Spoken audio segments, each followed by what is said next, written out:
Chapter 16. Luciana. He found Luciana sitting alone at a table in the Allied officers' nightclub, where the drunken Anzac major who had brought her there had been stupid enough to desert her for the ribald company of some singing comrades at the bar. "All right, I'll dance with you," she said before Yossarian could even speak.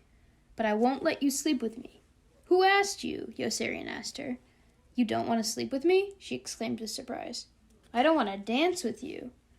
She seized Yossarian's hand and pulled him out onto the dance floor. She was a worse dancer than even he was, but she threw herself about to the synthetic jitterbug music with even more uninhibited pleasure than he had ever observed until he felt his legs falling asleep with boredom and yanked her off the dance floor towards the table, at which the girl he should have been screwing was still sitting tipsily with one hand around Arfy's neck, her orange satin blouse still hanging open solemnly below her white lacy brassiere as she made dirty sex talk ostentatiously with Hupple, Orr, Kid Sampson, and Hungry Joe. Just as he reached them, Luciana gave him a forceful, unexpected shove that carried them both well beyond the table, so that they were still alone. She was a tall, earthy, exuberant girl, with long hair and a pretty face. A buxom, delightful, flirtatious girl. "All right," she said. "I will let you buy me dinner, but I won't let you sleep with me." "Who asked you?" Yossarian asked with surprise. "You don't want to sleep with me?" "I don't want to buy you dinner." She pulled them out of the nightclub into the street and down a flight of steps into a black market restaurant filled with lively, chirping, attractive girls, who all seemed to know each other, and with self-conscious military officers from different countries who would come there with them. The food was elegant and expensive, and the aisles were overflowing with great streams of flushed and merry proprietors, all stout and balding. The bustly interior radiated with enormous engulfing waves of fun and warmth. Yossarian got a tremendous kick out of the rude gusto with which Luciana ignored him completely while she shoveled away her whole meal with both hands. She ate like a horse until the last plate was clean, and then she placed her silverware down with an air of conclusion, and settled back lazily into her chair with a dreamy and congested look of sated gluttony.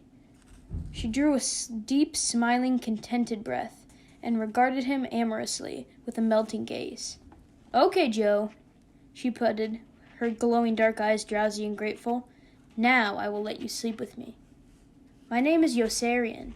"Okay, Yossarian," she answered with a soft, repentant laugh. "Now I will let you sleep with me." "Who asked you?" said Yossarian. Luciana was stunned. "You don't want to sleep with me?" Yossarian nodded empathetically, laughing, and shot his hand up under her dress. The girl came to life with a horrified start. She jerked her legs away from him instantly, whipping her bottom around, blushing with alarm and embarrassment. She pushed her skirt back down with a number of prim, sidelong gazes about the restaurant. "Now I will let you sleep with me," she explained cautiously, in a manner of apprehensive indulgence. "But not now." "I know, when we get back to my room." The girl shook her head, eyeing him mistrustfully, and keeping her knees pressed together.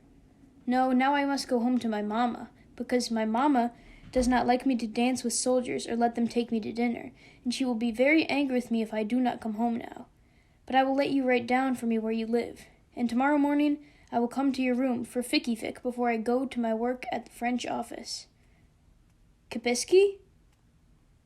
"Bullshit!" Yossarian exclaimed with angry disappointment. "Que ça veut dire bullshit?" Luciana inquired with a blank look. Yossarian broke into loud laughter. He answered her finally in a tone of sympathetic good humor. "It means that I want to escort you now to wherever the hell I have to take you next so that I can rush back to the nightclub before Arfy leaves with that wonderful tomato he's got without giving me a chance to ask about an aunt or a friend she might have who's just like her. Come. Subito, subito," he taunted her tenderly. "Mama is waiting, remember? Si, mama." Yossarian let the girl drag him through the lovely Roman spring night for almost a mile until they reached a chaotic bus depot, honking with horns, blazing with red and yellow lights, and echoing with the snarling vituperations of unshaven bus drivers, pouring loathsome, hair-raising curses out at each other, at their passengers, and at the strolling, unconcerned knots of pedestrians clogging their paths, who ignored them until they were bumped by the buses and began shouting curses back. Luciana vanished aboard one of the diminutive green vehicles, and Yossarian hurried as fast as he could all the way back to the cabaret, in the bleary-eyed, bleached blonde in the open orange satin blouse. She seemed infuriated with Arfy, but he prayed intensely for her luscious aunt as he ran out, or for a luscious girlfriend, sister, cousin, or mother, who was just as libidinous and depraved. She would have been perfect for Yossarian, a debauched, coarse, vulgar, amoral, appetizing slattern, whom he had longed for and idolized for months. She was a real find. She paid for her own drinks, and she had an automobile, an apartment, and a salmon-colored cameo ring that drove Hungry Joe clean out of his senses with its exquisitely carved figures of a naked boy and girl on a rock. Hungry Joe snorted and pranced and pawed at the floor in salivating lust and groveling need, but the girl would not sell him the ring, even though he offered her all the money in their pockets and his complicated black camera thrown in. She was not interested in money or cameras. She was interested in fornication. She was gone when Yossarian got there. They were all gone, and he walked right out and moved into the wistful dejection through the dark, emptying streets. Yossarian was not often lonely when he was by himself, but he was lonely now, in his keen envy of Arfy, who he knew was in bed that very moment with the girl who was just right for Yossarian, and who could also make out any time if he ever wanted to, with either or both of the two slender, stunning, aristocratic women who lived in the apartment upstairs and fructified Yossarian's sex fantasies whenever he had sex fantasies. The beautiful, rich, black-haired countess with the red, wet, nervous lips and her beautiful, rich, black-haired daughter-in-law. Yossarian was madly in love with all of them as he made his way back to the officer's apartment, in love with Luciana, with the prudent, intoxicated girl at the unbuttoned satin blouse, and with the beautiful, rich countess and her beautiful, rich daughter-in-law, both of whom would never let him touch them or even flirt with them. They doted kiddenishly on Knightley and deferred passively to Arfy, but they thought Yossarian was crazy and recoiled from him with distasteful contempt each time he made an indecent proposal or tried to fondle them when they passed up on the stairs. They were both superb creatures with pulpy, bright, pointed tongues and mouths like round, warm plums, a little sweet and sticky, a little rotten. They had class. Yossarian was not sure what class was, but he knew that they had it, and he did not, and that they knew they had it too. He could picture, as he walked, the kind of underclothing they wore against their svelte feminine parts, filmy, soft, clinging garments of deepest black or of opalescent pale radiance with flowering lace borders, fragrant with tantalizing fumes of pampered flesh and scented bath salts rising in a germinating cloud from their blue-white breasts. He wished again that he was where Arfy was, making obscene, brutal, cheerful love with a juicy, drunken tart who didn't give a tinker's damn about him and would never think of him again. But Arfy was already back in the apartment when Yossarian arrived, and Yossarian gaped at him with the same sense of persecuted astonishment he had suffered that same morning over Bologna at his malign and cannibalistic and irremovable presence in the nose of the plane. "What are you doing here?" he asked. "That's right, ask him," Hungry Joe exclaimed in a rage. "Make him tell you what he's doing here." With a long, theoretical moan, Kid Sampson made a pistol out of his thumb and forefinger and blew his own brains out. Hupple, chewing away on a bulging wad of bubble gum, drank everything in a callow, vacant expression on his 15-year-old face. Arfy was tapping the bowl of his pipe against his palm leisurely as he paced back and forth in corpulent self-approval, obviously delighted by the stir he was causing. "Didn't you go home with that girl?" Yossarian demanded. "Oh, sure I went home with her. You didn't think I was going to let her try to find her way home alone, did you? She wouldn't let you stay with her?" "Oh, she wanted me to stay with her all right," Arfy chuckled. "Don't you worry about good old Arfy, but I wasn't going to take advantage of a sweet kid like that just because she'd had a little too much to drink. What kind of a guy do you think I am?" "Who said anything about taking advantage of her?" Yossarian railed at him in amazement. "All she wanted to do was get into bed with someone. That's the only thing she kept talking about all night long." "That's because she was a little mixed up," Arfy explained. "But I gave her a little talking to and really put some sense into her." "You bastard!" Yossarian exclaimed, and sank down tiredly on the divan beside Kid Sampson. Why the hell didn't you give her to one of us if you didn't want her? You see, Hungry Joe asked, there's something wrong with him. Yossarian nodded and looked at Arfy curiously. Arfy, tell me something. Don't you ever screw any of them? Arfy chuckled again with conceited amusement. Oh, sure, I prod them. Don't you worry about me. But never any nice girls. I know what kind of girls to prod and what kind of girls not to prod. And I never prod any nice girls. This one's a sweet kid. You could see her family had money. Why, I even got her to throw that ring of hers right out the car window. Hungry Joe flew into the air with a screech of intolerable pain. You did what? He screamed. You did what? He began wailing away at Arfy's shoulders and arms with both fists, almost in tears. I ought to kill you for what you did, you lousy bastard. He's sinful, that's what he is. He's got a dirty mind, ain't he? He's got a dirty mind. The dirtiest, Yossarian agreed. What are you fellows talking about? Arfy said with genuine puzzlement, tucking his face away protectively inside the cushioning insulation of his oval shoulders. Ah, come on, Joe, he pleaded with a smile of mild discomfort. Quit punching me, will you? But Hungry Joe would not quit punching until Yossarian picked him up and pushed him away towards his bedroom. Yossarian moved listlessly into his own room, undressed and went to sleep. A second later, it was morning, and someone was shaking him. What are you waking me up for? He whispered. It was Michaela, the skinny maid with the merry disposition and homely, sallow face, and she was waking him up because he had a visitor waiting just outside the door. Luciana! He could hardly believe it, and she was alone in the room with him after Michaela had departed, lovely, hale, and statuesque, steaming and rippling with an irrepressible, affectionate vitality, even as she remained in one place and frowned at him irritably. She stood like a youthful female colossus, with her magnificent columnar legs apart on high white shoes with wedged heels, wearing a pretty green dress, and swinging a large, flat, white leather pocketbook, with which she cracked him hard across the face when he leaped out of bed to grab her. Yossarian staggered backward out of rage, in a daze, clutching his stinging cheek with bewilderment. Pig! She spat out at him viciously, her nostrils flaring in a look of savage disdain. Vive comme un animal! With a fierce, guttural, scornful, disgusted oath, she strode across the room and threw open 3 tall casement windows, letting inside an effulgent flood of sunlight and crisp air that washed through the stuffy room like an invigorating tonic.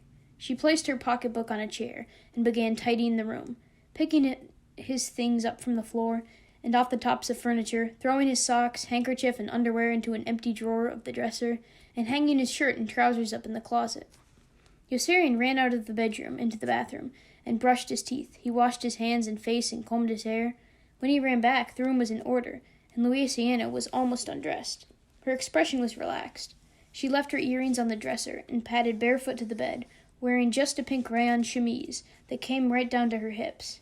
She glanced about the room prudently to make certain there was nothing she had overlooked in the way of neatness, and then drew back the coverlet and stretched herself out luxuriously with an expression of feline expectation.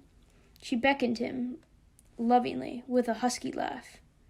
Now, she announced in a whisper, holding both arms out to him eagerly, now I will let you sleep with me.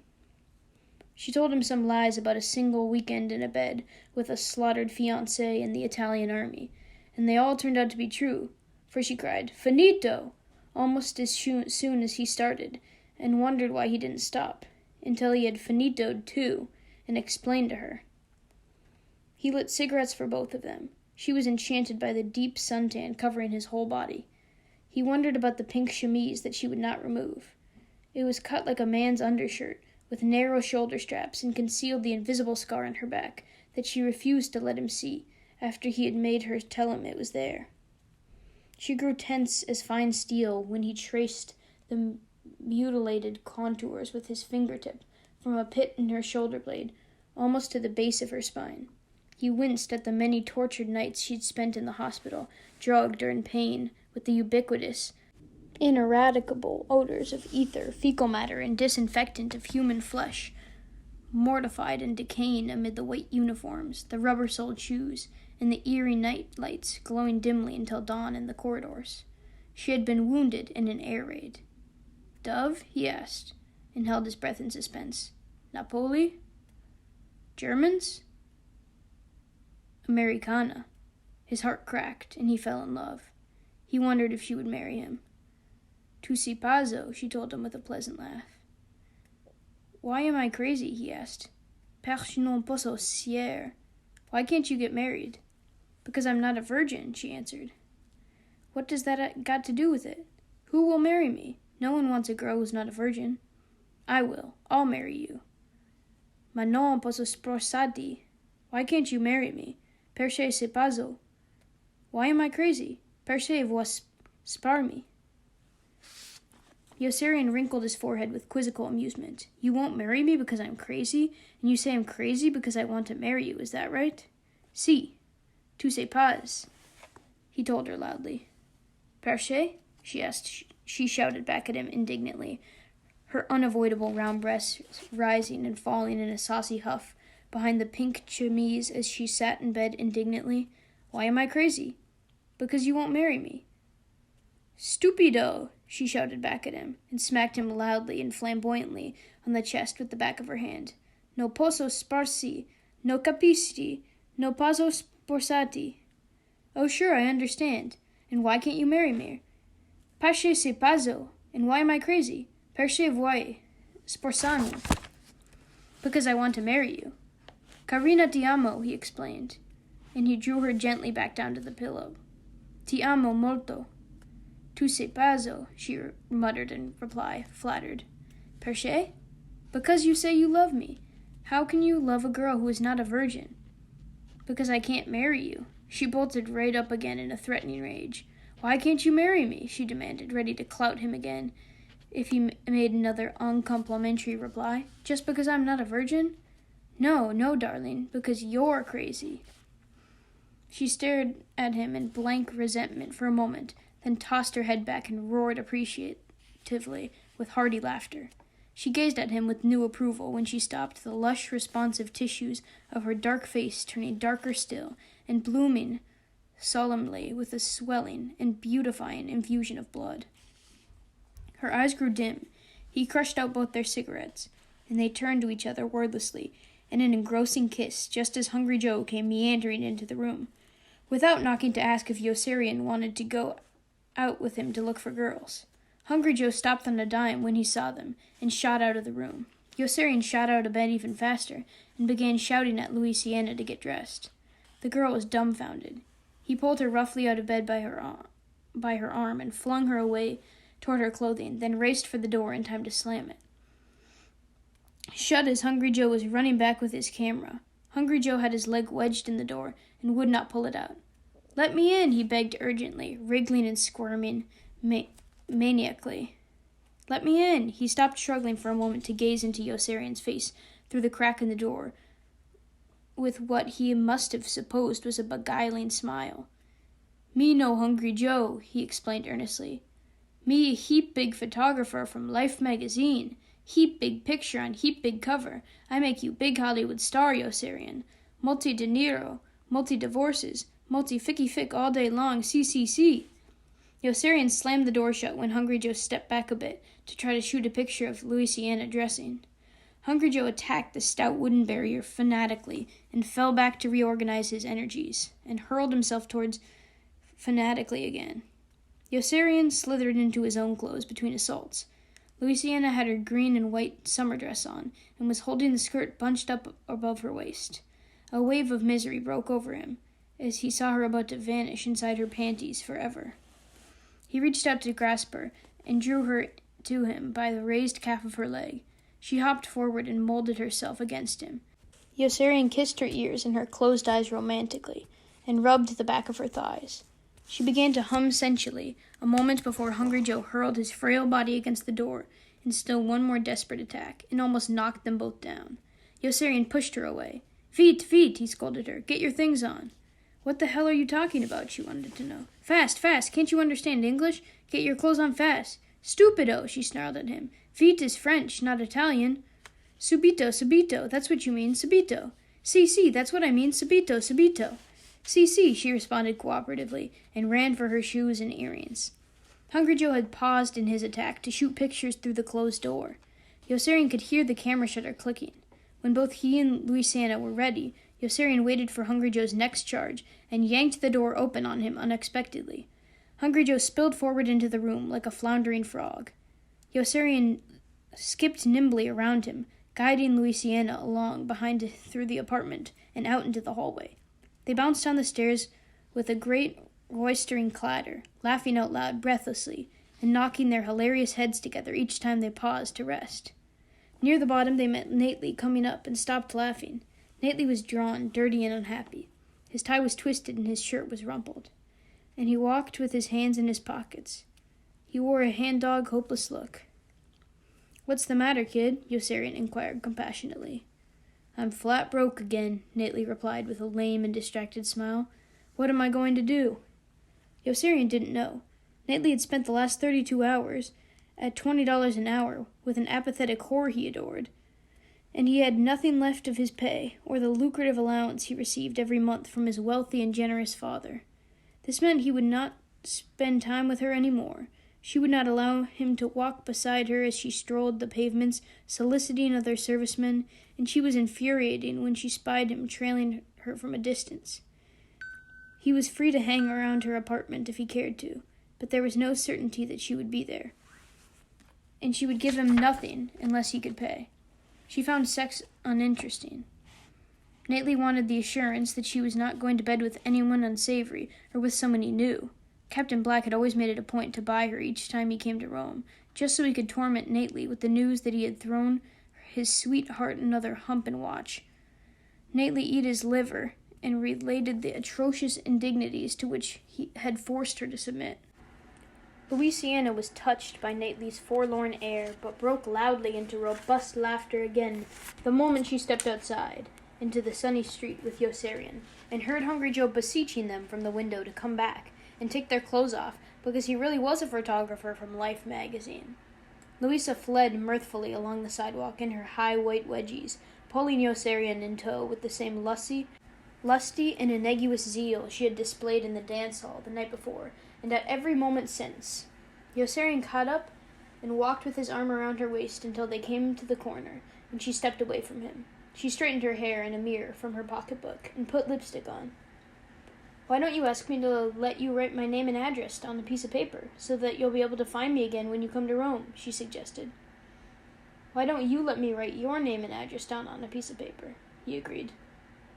"Why?" she demanded belligerently, her mouth curling suddenly into a vehement sneer and her eyes flashing with anger. "So you can tear it up into little pieces as soon as I leave?" "Who's going to tear it up?" Yossarian protested in confusion. "What the hell are you talking about?" "You will," she insisted.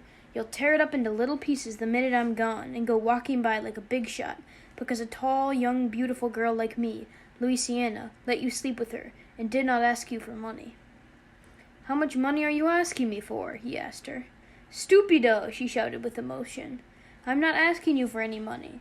She stamped her foot and raised her arm in a turbulent gesture that made Yossarian fear she was going to crack him in the face again with her great pocketbook. Instead, she scribbled her name and address on a slip of paper and thrust it at him. "Here," she taunted him, sardonically, biting on her lip to steal a delicate tremor. Don't forget to tear it up into tiny pieces as soon as I am gone."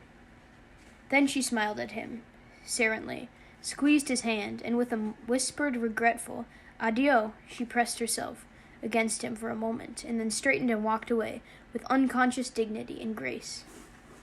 The minute she was gone, Yossarian tore the slip of paper up and walked away in all other direction, feeling very much like a big shot, because a beautiful young girl like Luciana had slept with him and did not ask for money. He was pretty pleased with himself until he looked up in the dining room of the Red Cross building and found himself eating breakfast with dozens and dozens of other servicemen in all kinds of fantastic uniforms, and then at once he was surrounded by images of Luciana getting out of her clothes and into her clothes and caressing and hangering him temptatiously in the pink rayon chemise she wore in bed with him and would not take off. Yossarian choked on his toast and eggs at the enormity of his error, and tearing her long, lithe, nude, young, vibrant limbs into tiny pieces of paper so impudently, and dumping her down so smugly into the gutter from the curb. He missed her terribly already. There were so many strident, faceless people in uniform in the dining room with him. He felt an urgent desire to be alone with her again soon, and sprang up impetuously from the table and went running outside, and back down the street towards the apartment in search of the tiny bits of paper in the gutter. But they had all been flushed away by a street cleaner's hose.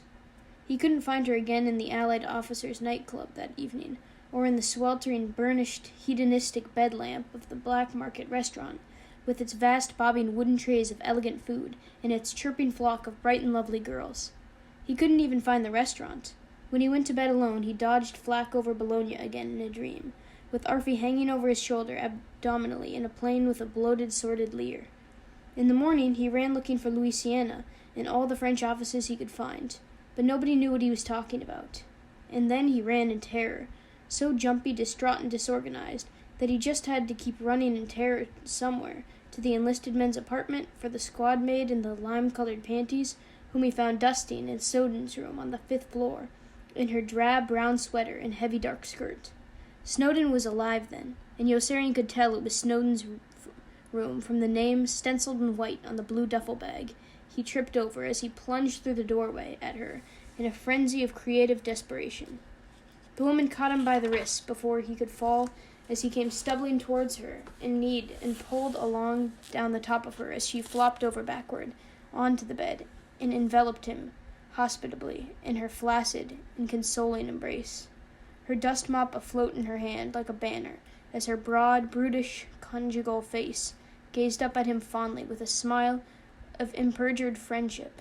There was a sharp elastic snap as she rolled the lime-colored panties off beneath them both without disturbing him. He stuffed money into her hand when they were finished. She hugged him in gratitude. He hugged her. She hugged him back and then pulled down on top of her on the bed again. He stuffed more money in her hand when they were finished this time, and ran out of the room before she could begin hugging him in gratitude again. Back at his own apartment, he threw his things together as fast as he could, left for Nately what money he had, and ran back to Pianosa on a supply plane to apologize to Hungry Joe for shutting him out of the bedroom. The apology was unnecessary, for Hungry Joe was in high spirits when Yossarian found him. Hungry Joe was grinning from ear to ear, and Yossarian turned sick at the sight of him, for he understood instantly what the high spirits meant. 40 missions, Hungry Joe announced readily in a voice lyrical with relief and elation. The colonel raised them again. Yossarian was stunned. But I've got 32, goddammit! 3 more and I would have been through. Hungry Joe shrugged indifferently. The colonel wants 40 missions, he repeated.